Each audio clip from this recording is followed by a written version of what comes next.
esu Tėvynės sąjungos kandidatas Senamiesčio apygardoje, kur ir gyvenu čia, Užupyje, per porą žingsnių nuo Angelų. Kaip jūs suprantate, kas yra kūrybinės industrijos? Kūrybinės industrijos tai kūrybos, meno ir ekonominės veiklos sankirta ir sąsaja, kai būtent kūrybinė veikla, idėjos, intelektas kuria pridedamąją vertę dalykams, kurie gaminami pardavimui. Tai kai kur tai laikoma viskas, kas susijęs su intelektinė nuosavybė, priskiriama kūrybinėms industrijoms. Kai kur tai suvokiama plačiau, bet svarbiausia tai yra kultūros ir meno ir ekonominės veiklos toks susiliejimas tame ir kad būtent kūryba prideda tą papildomą vertę, dėl kurios gamybos pramonės produktai tampa konkurencingesni, paklausesni, labiau geidžiami. Kokią vietą jūsų nuomonė kūrybinės industrijos užima pasaulio, Europos, Lietuvos gyvenime? Lietuvos gyvenime užima tikrai ne tą pačią vietą kaip pasaulio ir Europos gyvenime.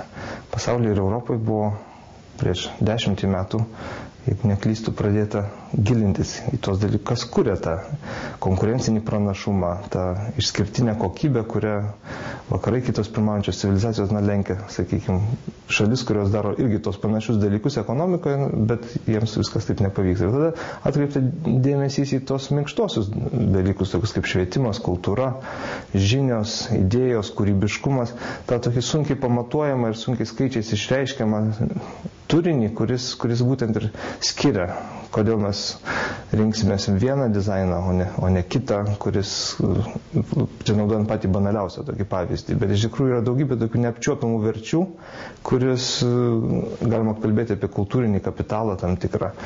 Ir pradėta jas kryptingai vystyti. Ir tada perskaičiavus ekonomiką, taip paaiškėjo, kad didžiausia eksporto industrija Didžioji Britanijoje yra būtent kūrybinės industrijos. Tai, kas susijęs su intelektinės vertės, idėjų, autorinių teisių dalykais. Ir taigi buvo pradėta jas plėtoti ir Suomijoje dabar jau skaičiuojama, kad netrukus kūrybinės industrijos sudarys pagrindinę, pavyzdžiui, ekonomikos sritį ir didžiausią pridėtinę vertę kuriančią dalį.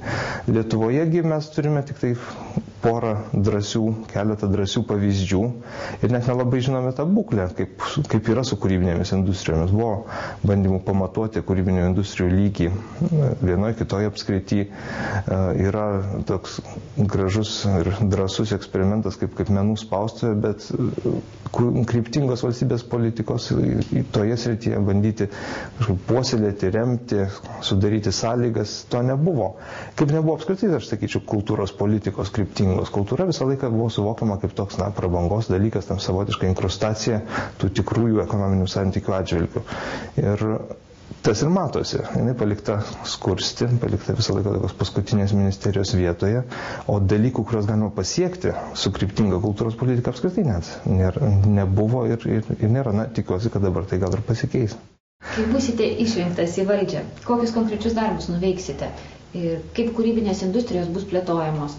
Kaip įsivaizduojate šios srities darbuotojų atstovavimą?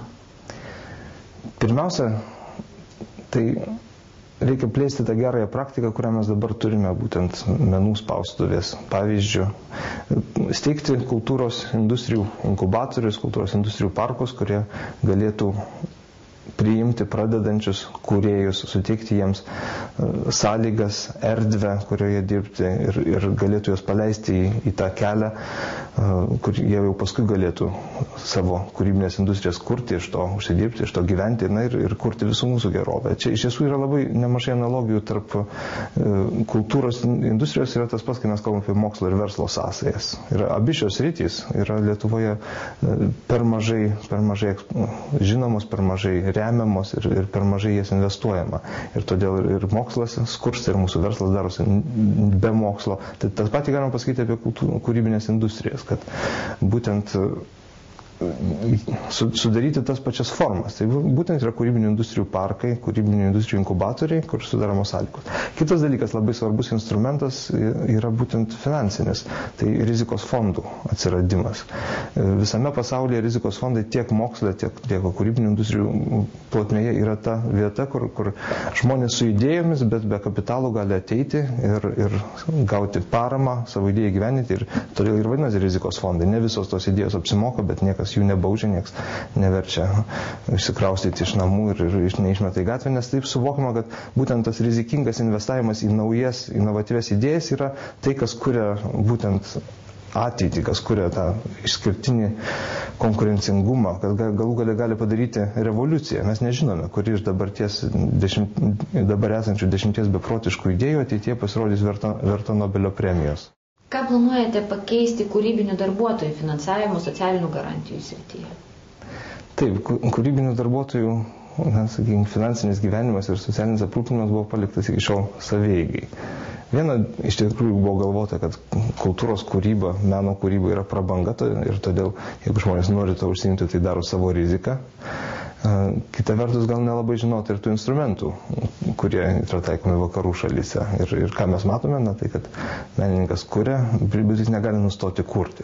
Nes jos, žinoma, gal protingesni, apdairesni žmonės prisitaupytų senatvėj, bet gyvenimas yra toks, koks yra, ir mes matome, kad žmonės net ir visiškai jau metų sulaukia senatvėje vis tiek priversti toliau kurti vien tam, kad galėtų išsilaikyti. Arba paskui prasideda tas kolekcijų išpardavimas, kai menininkas jau pradeda savo senus kūrinius, gal jam kartais labai brangius, kurie galėtų būti vertingai vientisa kolekcija ir palikta muziejui, jis turi ją išparceliuoti, išpardavinėti tam, kad galėtų išsilaikyti. Tai instrumentai, kuriuos mes siūlome savo programoje, va čia tokia yra programa, ir kurią sieksime įgyvendinti ir kurie yra žinomi iš vakarų šalių, yra būtent specialūs pensijų fondai kultūros kūrėjams, kurie atsižvelgia jų gyvenimo specifiką, kur yra draudžiamos įmokos tiems laikotarpiams, kaip pavyzdžiui, menininkas dirba prie didelio projekto ir neturi įplaukų, kurie būtų pritaikyti prie tokio gan sporadiško menininko netolygaus gyvenimo. Kartais sekasi kurti, kartais būna kūrybinės krizės, bet jisai tada daro tas įmokas į tą savo fondą ir paskui senatvėje gauna pensiją. Tai būtų vienas iš instrumentų. Kitas dalykas, ką reikia kalbėti apie kultūros kūrėjų, tai žinoma jų rengimo išplėtimą, nes dabar mes matome disproporciją, kad aukštosios mokyklos rengiančios menininkus juda vieną linkmę, kita vertus ta kultūros sfera yra dar pakankamai gležna, kad ji galėtų pati suformuluoti tokį poreikį ištisoms rūšims kultūros specialistų, tiek apšvietėjų, aš nenoriu dabar vardyti, bet yra daugybė būtent profesijų, kurios reikalingos, kad tam, kad kokybiška kultūra galėtų gyvuoti, tai galbūt nėra patys jau tie viršutinėje kūrybos grandinėje esantis menininkai, bet visas tas antras ešelonas, be kurio negali būti kokybiškos kultūros klaidos, kino, meno, muzikos, scenos meno. Ir tam neskiriama dėmesio iš tikrųjų jų parengimui. Tai vėlgi formuoti valstybės užsakymą tokių specialistų rengimui, tai irgi svarbus uždavinys. Ir aš dar manyčiau, kad čia siejant su mūsų siūloma tokia aukštojo mokslo reforma, kad tas menininkų, kultūros kūrėjų, kultūros specialistų, profesionalų rengimas turėtų būti kaip galima labiau decentralizuotas, išskirstytas po daugybę aukštųjų mokyklų. Tai yra valstybės formuoja užsakymą, ko jai reikia, o kas jį vykdys, tai yra priklauso nuo pasirengimo ir iniciatyvumo tų aukštųjų mokyklų, kurios tai daro. Tai galėtų vykti kur kas didesnėme kiekyje negu dabar yra.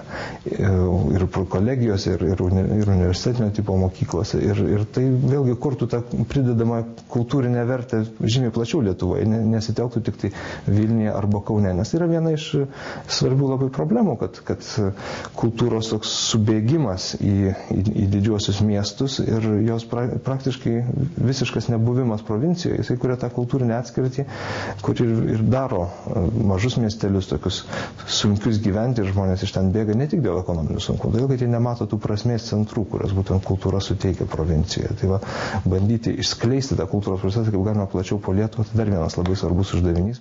Ar pats jaučiatės vienu iš šios srities atstovų?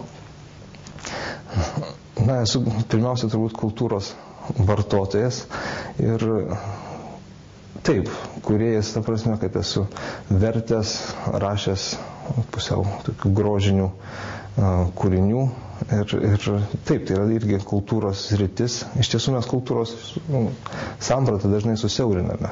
Yra tarsi profesionalusis menas, tik tai suvokiamas kaip kultūros politikos objektas. Bet kultūra tai baisiai platus dalykas ir čia latiniškas žodis kolerė, iš kurio kilusi kultūra, jisai apriepia visą sferą, galima garbinti dievus ir tai vadinasi kolerė ir yra dievų kultas, yra kaip kultūros, o kitas dalykas žemės dirbimas, agrikultūra ir visa ta žmogaus sklaidos sritis yra kultūra. Tai man atrodo, mes irgi turėtumėm ją daug plačiau suvokti ir mes tokią praplėstą sampratą kultūros ir kultūros politikos atitinkamai ir siūlome. Bet taip, aš jaučiuosi esas kultūros kūrėjas, prisidėjęs prie kultūrinių procesų, gal ne prie kūrybinių industrijų tiesiogiai, bet prie to, kas turtina mūsų gyvenimą, kas ieško naujų idėjų, žvelgia naujas prasmes, tai turbūt ir yra kultūra.